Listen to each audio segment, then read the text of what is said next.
J'aimerais les repousser dans l'autre sens. Repousser, autant que possible. On va voir si notre robot est influençable. Mentalement.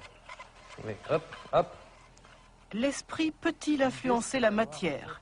C'est pour répondre à cette question qu'un physicien allemand a conçu ce robot, baptisé générateur numérique aléatoire. Le docteur René Péoc connaît bien l'engin.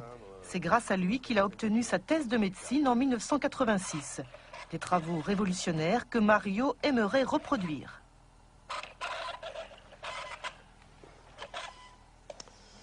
Alors voilà, donc ce robot se déplace en permanence de façon aléatoire, c'est-à-dire au hasard, parce qu'à l'intérieur, il y a donc une source électronique, hein, un bruit blanc électronique, enfin pour les experts, et qui à tout moment sort des chiffres au hasard, hein, en fonction de l'agitation des électrons, et ces chiffres sont traduits en mouvement de rotation, en angle de rotation, en distance de déplacement, hein, et normalement, donc lorsque le robot est tout seul, il va se déplacer véritablement au hasard. Pourquoi on fait cette recherche? Ça rentre dans un cadre plus large qui est la question très actuelle, quelle est la nature de la conscience? Hein? C'est la conscience, quel est son rapport avec le corps, avec le monde extérieur?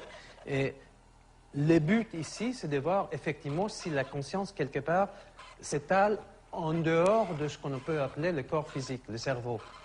Donc ça, c'est un premier système, une première approche pour voir si effectivement l'esprit, d'une manière ou d'une autre, soit consciemment ou soit inconsciemment, a une petite influence sur la matière.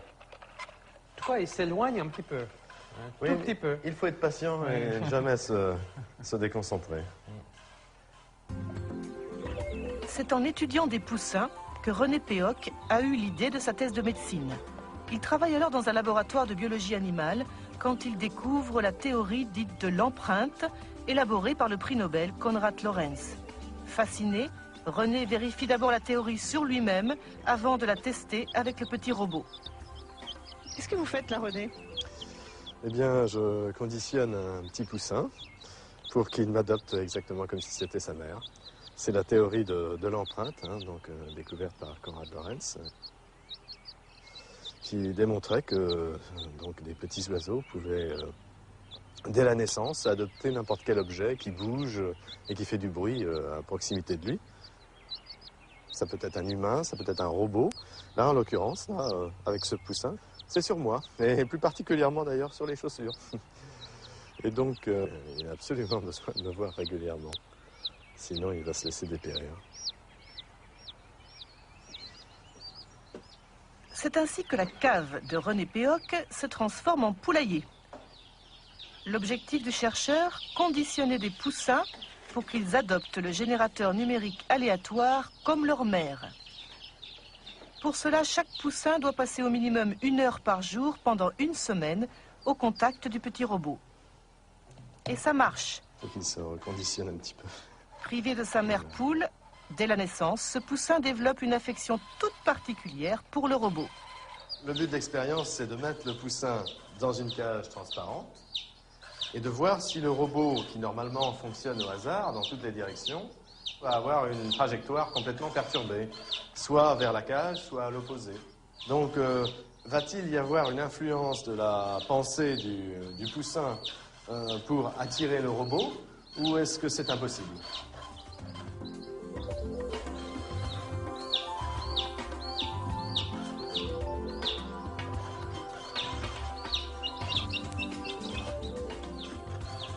Pour chaque expérience, la trajectoire du robot s'inscrit sur une feuille témoin. Normalement, les tracés sont totalement anarchiques, comme le veut le hasard. Mais là, on dirait que le robot sait où il va. Pendant 20 minutes, il s'approche doucement mais sûrement de la cage, comme s'il répondait aux appels désespérés du poussin. Apparemment, la volonté du petit oiseau a brisé la loi du hasard.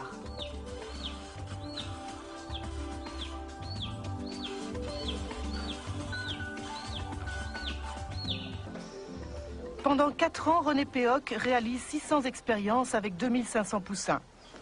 17 ans plus tard, il a conservé les tracés comme autant de pièces à conviction. Pour lui, ils sont la preuve que l'esprit a une influence sur la matière même si actuellement aucune loi physique ne permet de l'expliquer.